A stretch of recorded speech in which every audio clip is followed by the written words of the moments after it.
उत्तराखंड कांग्रेस के भीतर क्या सब कुछ ठीक ठाक चल रहा है? कांग्रेस में अपना दबदबा जमाने की कोशिश कौन कर रहा है? क्या कांग्रेस में फिर से कोई दंगल शुरू हो गया है? सारी जानकारी लेकर आपके सामने मैं हाजिर हो गया हूं, लेकिन मैं आगे बढ़ूं उससे पहले हर बार की तरह मेरा आग्रह है, खबर को आखिर तक जरूर देखिएगा। खबर पसंद आए तो इसे लाइक और शेयर जरूर कीजिएगा, और आपके पास भी अगर इस खबर से संदर्भित कोई जानकारी है तो कमेंट्स करके हमें भी जरूर बताइएगा। नमस्कार, मैं हूं मनमोहन भट्ट। हरीश रावत उत्तराखंड कांग्रेस के पूर्व अध्यक्ष रहे हैं, उत्तराखंड के पूर्व मुख्यमंत्री रहे हैं। हरीश रावत की काफल पार्टी खूब चर्चाओं में रही है। पिछले 3 दिन से इस काफल पार्टी की होर्डिंग देहरादून में कई जगह देखे गए। जब काफल पार्टी का आयोजन हुआ तो किसी को शायद अंदाजा नहीं था कि किस भव्यता के साथ इस काफल पार्टी का आयोजन किया गया है। हम भी वहां मौजूद थे, हमने भी देखा कि हरीश रावत की काफल पार्टी काफी जानदार थी। काफल एक ऐसा फल है जो बहुत सीमित मात्रा में होता है। वो आम और केले की तरह नहीं है कि खरीद कर मंडी से ले आए, गोदाम भर दिए जाए और जब पार्टी हो तब उसे निकाल दिया जाए। काफल जंगलों में होने वाला उत्तराखंड का एक जंगली फल है, और उस काफल की जो लाइफ होती है वो बहुत कम होती है। अगर उसको रखेंगे सामान्य टेम्परेचर पर तो वो खराब हो जाता है, इसलिए काफल को बहुत सहेज कर रखा जाता है और बहुत ज्यादा दिन तक सहेजना उसे बहुत मुश्किल होता है। लेकिन पूरे पहाड़ भर से काफल देहरादून पहुंचे, काफल लाने वाले कांग्रेस के कई नेता पहुंचे, और हरीश रावत की काफल पार्टी में देहरादून के भी कई रसूखदार लोग शामिल हुए। हरीश रावत की पार्टी थी, कांग्रेसियों ने इस पार्टी से किनारा किया। अगर हम हरीश रावत खेमे की कांग्रेस की बात करें तो हरीश रावत के जमाने के जो लोग हैं कांग्रेसी, वो इस पार्टी में खूब दिखाई दिए, या फिर नौजवान युवक दिखाई दे रहे थे। शूरवीर सिंह सजवान हरीश रावत की कैबिनेट में तो कभी नहीं रहे, लेकिन हरीश रावत के पुराने सिपा सालार है।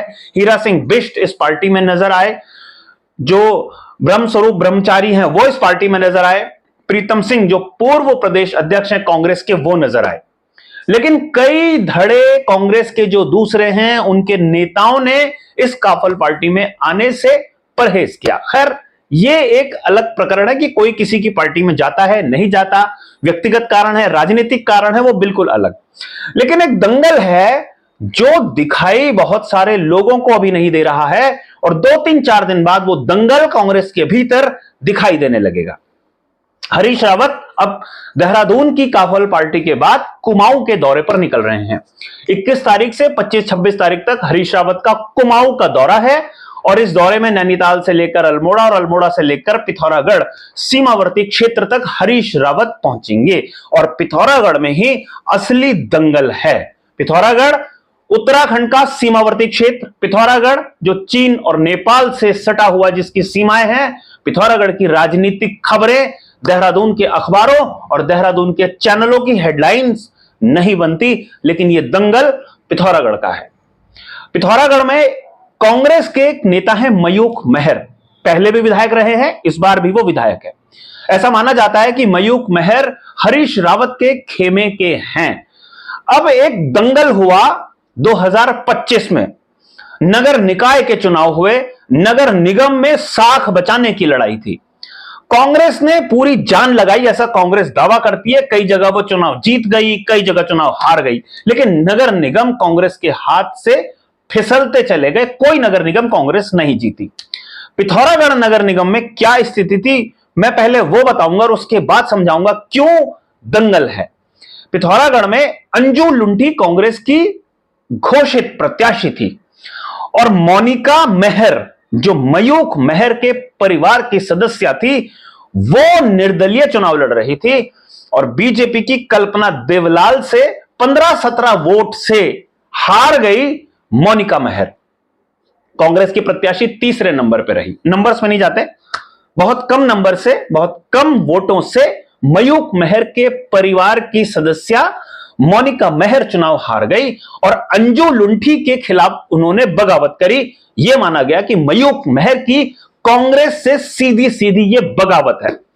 लेकिन मयूख मेहर को खाद पानी शायद हरीश रावत के गुट से मिल रहा था और जो प्रदेश के अध्यक्ष हैं करण माहरा, उनके खिलाफ मयूख मेहर वो शख्स थे जिन्होंने ताल ठोक दी और करण माहरा उनका कुछ बिगाड़ नहीं पाए। करण माहरा और मयूख मेहर के बीच की जुबानी जंग पिथौरागढ़ में ऐसी थी जो वहां के अखबारों की, वहां के मीडिया की सुर्खियां बनी। मैंने पहले ही कहा, देहरादून और हल्द्वानी में वो सुर्खियां नहीं बनी, इसलिए पता भी नहीं चला कि दंगल कहां और कैसा हो रहा है। मयूख मेहर के बगावती तेवरों को लेकर यह आशंका जताई जाने लगी कि मयूख मेहर बीजेपी में शामिल हो सकते हैं। हो सकता है भविष्य में क्या होगा पता नहीं है, क्योंकि हरीश रावत के सिपा सालार एक एक करके बीजेपी में फिट भी हो गए हैं। लेकिन मयूख मेहर की जो बगावती तेवर थे उससे करण माहरा काफी असहज थे, लेकिन करण माहरा कोई कार्रवाई मयूख मेहर के खिलाफ नहीं कर पाए। करते भी कैसे? मयूख मेहर के ऊपर सीधा सीधा हरीश रावत का आशीर्वाद था।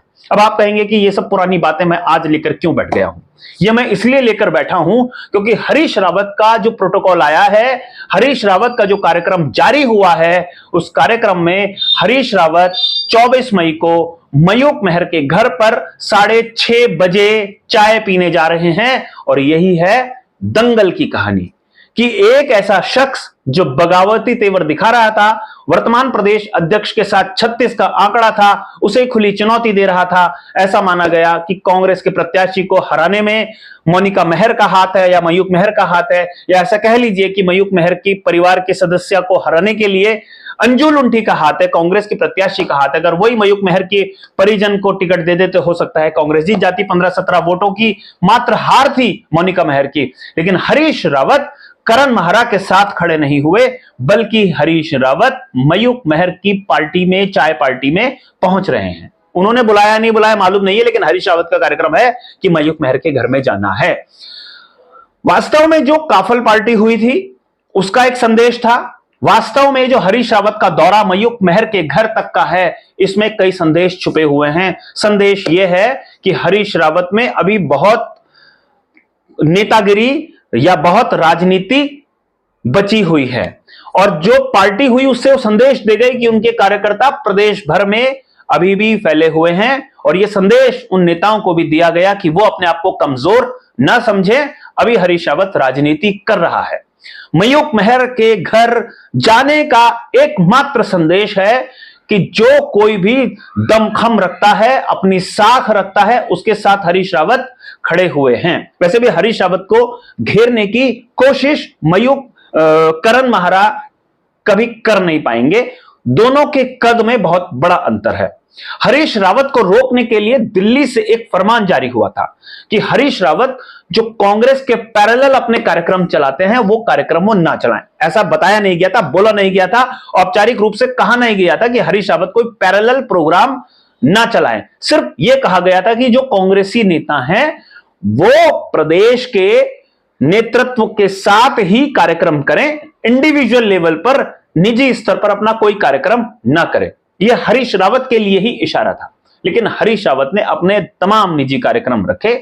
कांग्रेस के नेता कार्यक्रम करें या ना करें, हरीश रावत कार्यक्रम करते हैं, और जब हरीश रावत कार्यक्रम करते हैं तो उसके कई मायने निकलते हैं। अब ये दो जो मैंने कहानियां बताई, काफल पार्टी और उसके बाद मयूख मेहर के घर तक का दौरा, यह अपने आप में बताता है कि हरीश रावत कितने सक्रिय हैं आने वाले चुनाव के लिए।